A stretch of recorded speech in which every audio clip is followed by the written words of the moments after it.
Horas teman-teman semuanya, Raja Nayambaton atau yang dikenal dengan nama Tuan Sorbadijulu adalah salah satu dari 3 keturunan Tuan Sori Mangaraja. Tuan Sorbadijulu merupakan cikal bakal persadaan marga-marga Batak terbesar dan terbanyak. Dikenal dengan keturunan Raja Nayambaton atau Parna. Sebelum melanjutkan menonton video ini, alangkah baiknya bila teman-teman membantu perkembangan channel ini dengan cara like, komen, subscribe, dan bagikan video ini. Mau liatin, selamat menyaksikan. Tuan Sorbadijulu menikah dengan Boruni Maloraja, cucu guru Tatea Bulan generasi keempat dari si Raja Batak, kemudian merintis di Dolo Paromasan.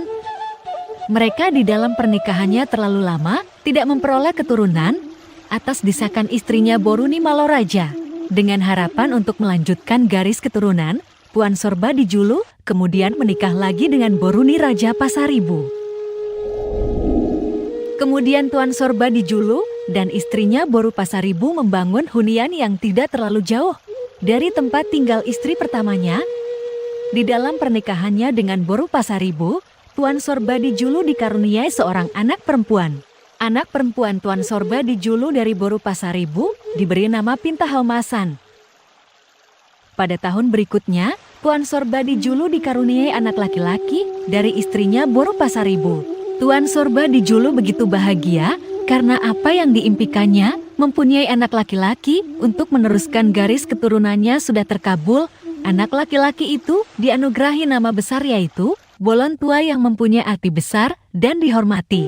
Lahirnya, Bolon Tua dari Boru Pasaribu jadi titik awal hadirnya bintang terang menghinggapi diri Tuan Sorbadijulu.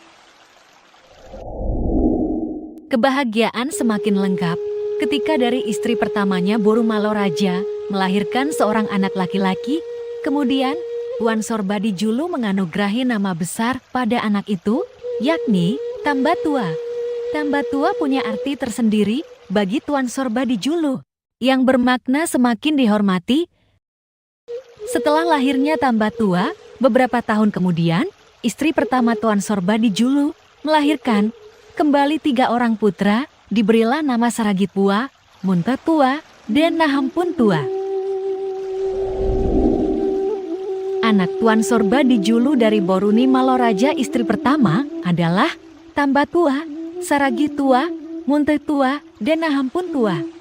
Anak Tuan Sorbadijulu dari Boru Pasaribu istri kedua adalah Pintahalmasan dan Bolon Tua. Beberapa tahun kemudian, ketika anak-anak Tuan Sorbadijulu semakin besar dan sudah berkeluarga, mereka semakin mengerti akan adat budaya Batak. Muncullah tanda tanya di dalam pikiran mereka masing-masing. Terjadilah konflik di antara anak-anak Tuan Sorbadijulu, terutama di antara sulung dari keturunan istri pertama dan kedua Tuan Sorbadijulu, yaitu antara Bolon Tua dengan Tambatua. Karena perselisihan ini semakin membesar, maka Tuan Sorbadijulu dengan caranya menengahi si Bolon Tua dan Tambatua dengan cara marultop, adu ultop antara si Bolon Tua dan Tambatua dengan catatan siapa yang berdarah terkena ultop, maka dialah Siang Gian. Tersebarlah kejadian marultop ini dan didengar oleh Saragitua, Muntetua, Nahampuntua, dan juga Pintahalmasan. Sebelum adu marultop itu terjadi, Tuan Sorbadijulu menumpulkan ultop Tambatua dan membuat runcing tajam ultop anak panahnya si Bolon Tua.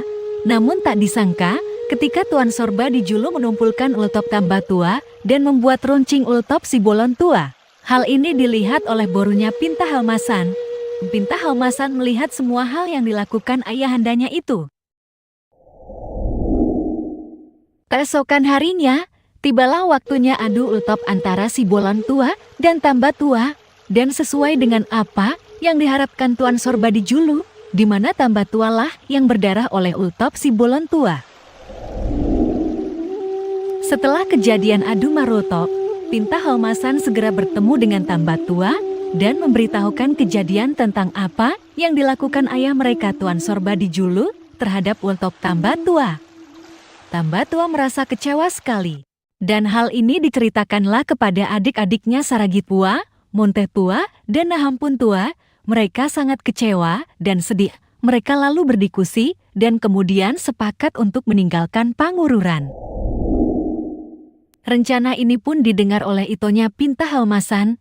Dengan bersedih hati, Pinta Halmasan datang ke rumah Tambatua dan membawa si Panganon, Lau Paborhatong Ibu Tona, sebagai bentuk tanda kasih sayang dan doa. Karena semenjak kecil Pinta Halmasan bertugas mengurus adik-adiknya yang masih kecil, termasuk Tambatua, Seragi Tua, Montetua, dan Nahampun Tua, sedangkan si Bolon Tua selalu pergi bersama ayahnya Tuan Sorba di Julu.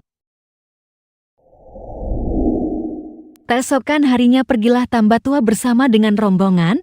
Mereka meninggalkan tanah Pangururan dengan perasaan sedih dan kecewa. Beberapa hari kemudian, mereka menemukan tanah baru yang cocok untuk ditempati bersama semua keturunannya dan keturunan adik-adiknya. Diberilah nama huta itu, Huta Tamba.